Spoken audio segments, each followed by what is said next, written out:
Dear colleagues, thank you for registering for the dialogue on applying resilience thinking to heritage places from theory to practice, organized as part of the lecture series coordinated by ICCROM. This dialogue builds on the presentations and discussions during the webinar on heritage and resilience building a symbiotic relationship that was held last June. The objective of the dialogue is to discuss how to advance resilience thinking for responding to change in heritage places. This video provides background information that will serve as the basis for the discussions during the dialogue. The key questions we pose are: how can we unpack the concept of resilience in terms of its three aspects, persistence, adaptability, and transformability, in ways that can strengthen the management of heritage places? And how can we make sense of approaches to resilience thinking from other fields like disaster risk management and define practical ways on how they can be understood and applied for heritage places? In this video, we will first do a summary of the main points from the previous webinar on why, as heritage professionals, we should be concerned with the resilience of heritage places. Thereafter, we will highlight some challenges and needs for applying resilience thinking to heritage places. Subsequently, we'll look at the interconnectedness between fast and slow variables that can affect change in heritage places and how to take them into consideration for building the overall resilience of a heritage place and its specific resilience to disasters and climate change. We will then present some ideas that we feel can help thinking about integrating resilience thinking in the management of heritage places. The concepts and ideas we present throughout the video build largely on the work developed by the Stockholm Resilience Center for applying resilience thinking in social ecological systems, defined as linked and interdependent systems of people and nature. It is important to mention right at the outset that though resilience applies to both people and the built and natural environment, in this discussion we are mainly dealing with built heritage and not intangible or natural heritage in general. Let's first do a recap of the most important elements discussed in the previous webinar. The term resilience is widely used today in different fields of psychology, environmental sciences, economics, disaster risk management, etc. It has been applied so broadly that it is in danger of becoming merely a popular jargon and being used without a clear understanding of what it stands for. Comparison of approaches to resilience from various fields indicate that there are commonalities, especially with regard to the essence of the definitions. For the purpose of these webinars, we are working with the definition of resilience as the capacity of a system, be it an individual, a forest, a city, or an economy, to deal with change and continue to develop. The detailed definition of this concept has evolved over time to incorporate three essential aspects: persistence, adaptability, and transformability. However, the concept is still often used mainly in relation to persistence. We feel that this is still largely the case in the heritage field, where by default, and because of the very nature of heritage, most conservation approaches tend to be mainly based on a past frame of reference or backward looking. Such approaches sometimes lead to conservation and development to be seen as either-or propositions, and a tendency to resist change or trying to keep things as unchanged as possible. However, whether we like it or not, change is always occurring. And if our goal is to protect heritage places for future generations, particularly for those places we consider as living heritage, which are dynamic and evolve over time, the frame of reference needs to be the future as much as the past. We also saw that we need to be careful of speaking of resilience in absolute terms, since we cannot build the resilience of all elements of a heritage place to all possible factors. If we do, the risk is that we look at resilience of a place in a too generic way or as a vague thing that we cannot really define and becomes meaningless. Therefore, we also saw that it is important to consider resilience of what to what. However, we also need to be careful to not to shift to the other extreme and look at the resilience of particular elements in a heritage place, but fail to see the interconnections of those elements with other elements of the place and missing the big picture. Or focusing just on certain factors influencing the heritage place, but overlooking others that can undermine the resilience of the place in the long term. For these reasons, we feel that the aspects of adaptation and transformation embedded in the concept of resilience need to be further discussed in relation to how heritage places change and evolve over time and how we can proactively manage that change.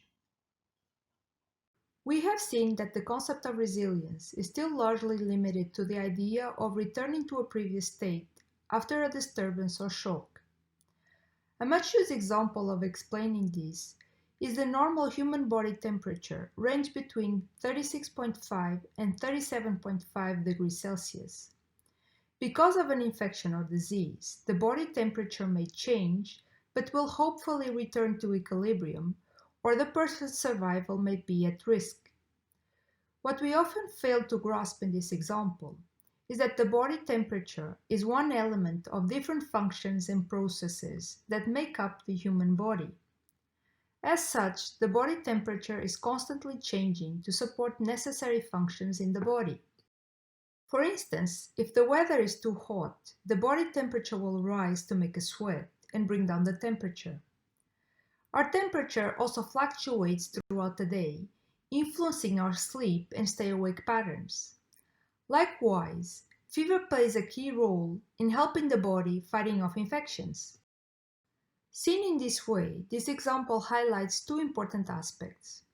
First, that we always need to define what is the system or the object of study that we are focusing on, and then see if that system may be in itself an element of a larger system. In the example of the body temperature, the overall system is the human body. It's the body that constitutes the coherent whole. Therefore, the other important aspect to retain from this example is that even something that we consider to be in equilibrium may in fact be constantly changing because of its interaction with other elements of the system. Subsequently, the overall system, in this case the human body, is also constantly changing and evolving. We grow and age over time. The definition of resilience as the capacity of a system, be it an individual, a forest, a city, or an economy, to deal with change and continue to develop implies that you first define what constitutes the overall system for which you want to build resilience for. Are you talking about the resilience of a building, an historic center, or a cultural landscape? This also implies that you determine what is called in resilience jargon the identity of the system. When we talk about the capacity of a system to change and continue to evolve, we need to see change and evolution within the context of maintaining the identity of the defined system. How much can an historic building change before it becomes a completely different building? Is it enough to maintain its facade? How much can a cultural landscape or an historic city or an archaeological site change before it becomes something quite different than it is now? For heritage places, we believe that what is defined as maintaining identity in resilience jargon equates to maintaining significance and the values that constitute that significance. Therefore, it is important to clarify something we referred to in the previous webinar. When we say that most heritage places are the result of cumulative layers of change over time and that conservation approaches should not be narrowly reduced to resisting change, we are not saying that all types of change are inevitable, should be accepted and seen as part of the natural evolution of the place. What we mean is that some elements of that heritage place may need to change, adapt, and transform in order to maintain its significance in the long term. Think of a traditional building with a residential function. In order to keep that function over time, it may be necessary to allow its internal layout to adapt slightly, install modern facilities, etc. On the other hand, we need to consider what is the degree of change that is possible without losing the very qualities for which we consider that building as heritage. If we reduce its protection to just maintaining the facade, but allow everything else to change, we no longer have an historic building, but an historic facade. But again, it depends if you're trying to protect one building, or if you're trying to protect an historic center in which that building is only one element. If the building's significance is the testimony to an historic event or person that lived in it, then you may want to limit change to a minimum. On the other hand, if what is important is its architecture and the role it plays as part of a larger historic center, then different changes may be allowed. When analyzing the resilience of heritage places, we always need to consider its three aspects within the framework of maintaining the significance of the place. But these aspects need to be considered simultaneously, and the right combination between them will vary for each heritage place, and even for different elements that constitute that place. During the dialogue, four panelists working in diverse heritage places will explore how to go about finding that right combination of the three aspects of resilience based on the needs of the places they are working with. We also feel that we tend to mostly think of resilience in relation to sudden events or big changes.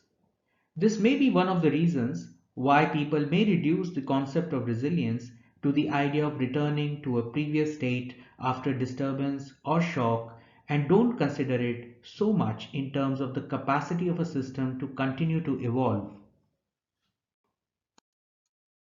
Because of this, we often forget or fail to think on small, slow changes of which the cumulative effects over time can seriously undermine the resilience of the heritage place.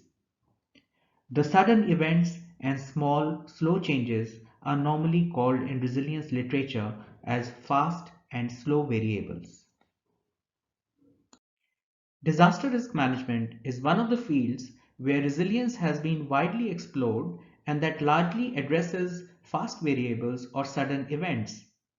From a disaster risk perspective, resilience is seen as the ability to resist damage and change in facing natural hazards such as earthquakes and floods. It is seen as flip side of vulnerability or the ability of a system to cope with hazards, including through planned preparation and spontaneous or premeditated adjustments in relation to fast variables. In post-disaster context, resilience is understood as the ability of a system or people to recover from hazardous events.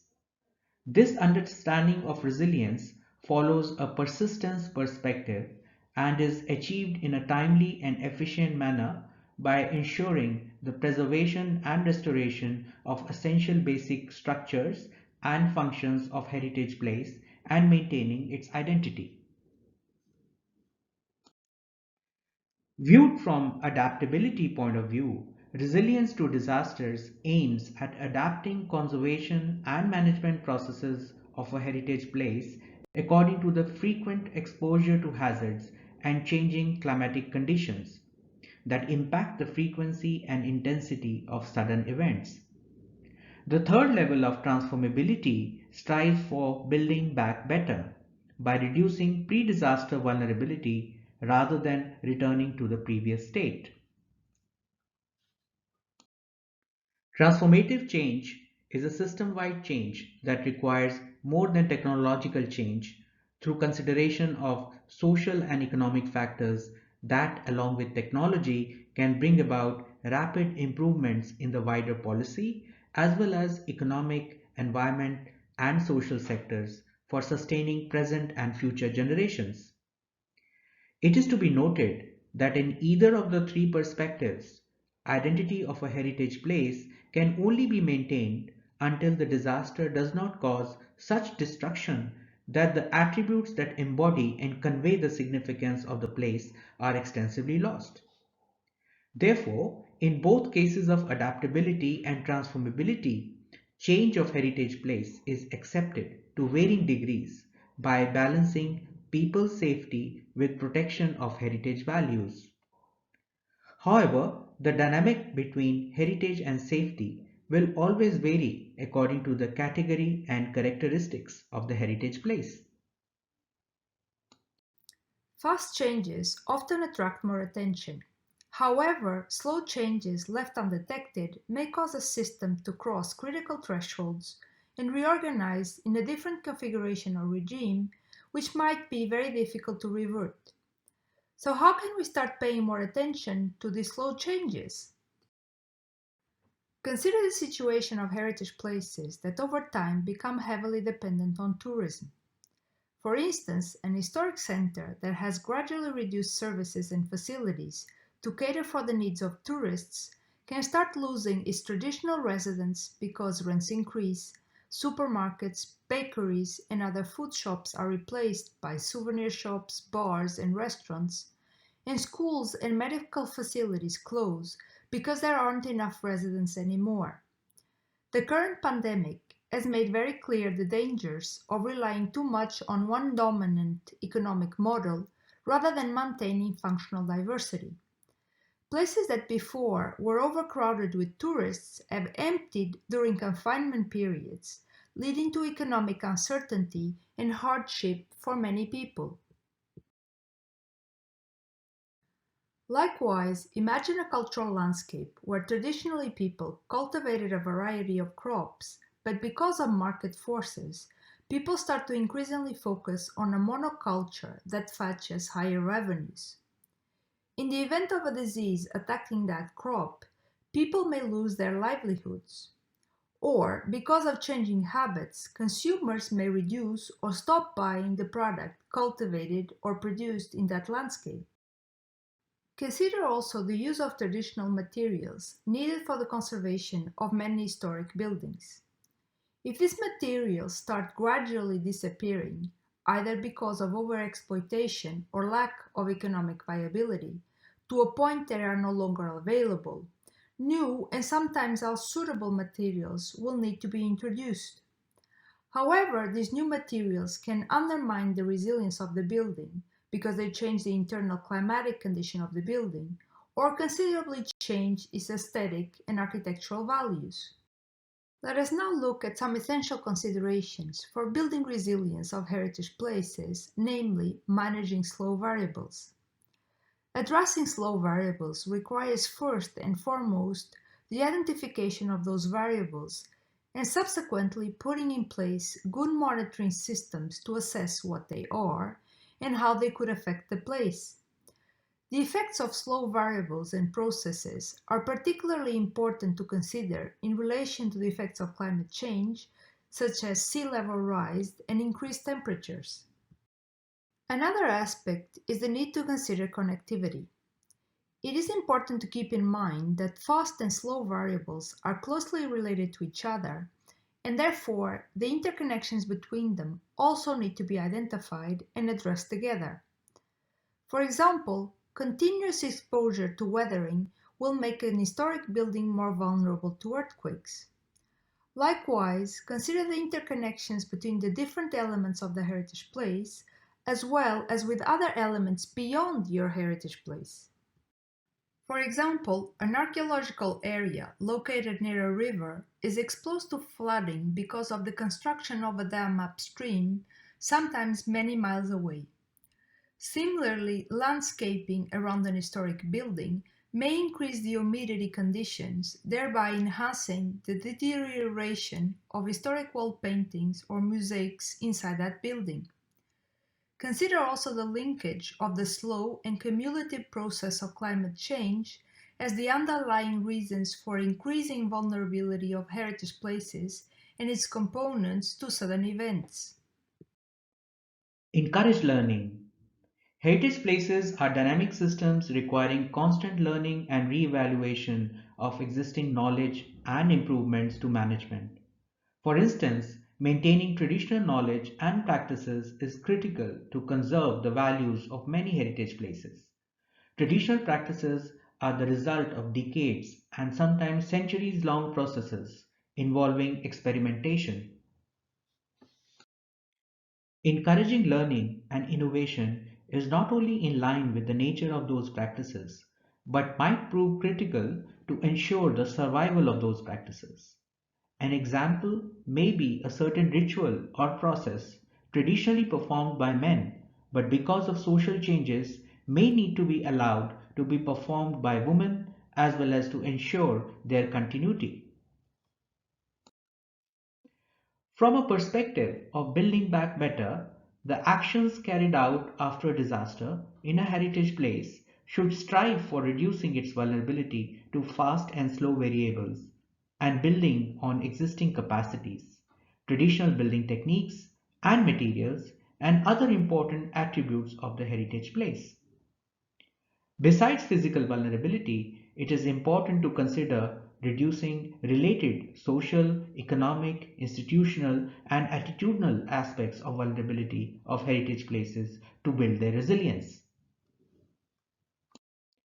Broaden participation.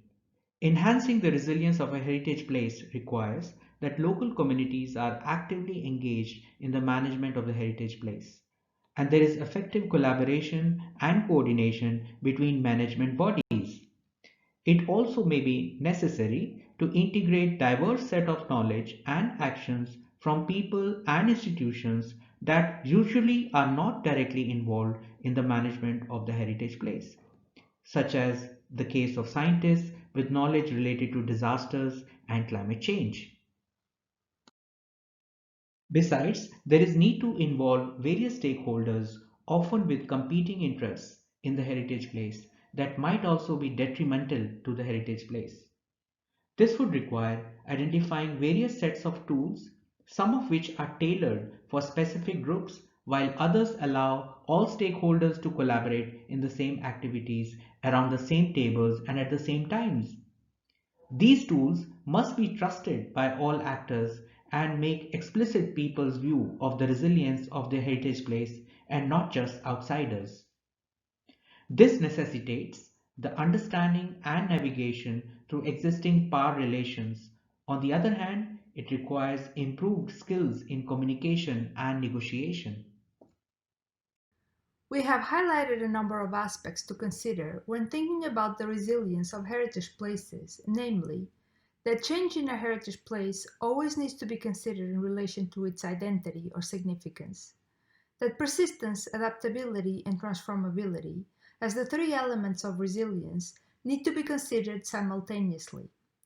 The right combination between them will vary for each heritage place and even for different elements that constitute that place. Also, give due consideration to slow as well as fast variables affecting the heritage place. In addition, consider the interconnections between them, between different elements of the heritage place, as well as with other elements beyond the heritage place. Integrate specific resilience, for example to disasters, within a larger overall resilience approach to the heritage place that takes into consideration the various fast and slow variables. Promote learning and re-evaluation of existing knowledge, and strive to make improvements to management through experimentation and innovation. Last but not least, broaden the participation of stakeholders and right holders in the development of approaches and tools to assess and build the resilience of heritage places. We acknowledge that many of these elements remain somewhat dispersed and fragmented. Our objective with this dialogue is to explore what ideas are critical to develop a resilience thinking framework for heritage places.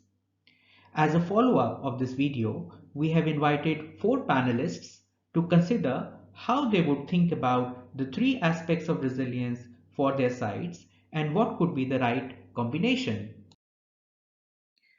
We also invite you to submit three key ideas that you consider are critical to thinking about resilience for heritage places, and up to three questions you would like us to explore further. Please send us your ideas and questions to the email resilience-dialogue@ecrom.org by 11th September. Thank you very much, and we look forward to directly discussing these ideas with you during the dialogue.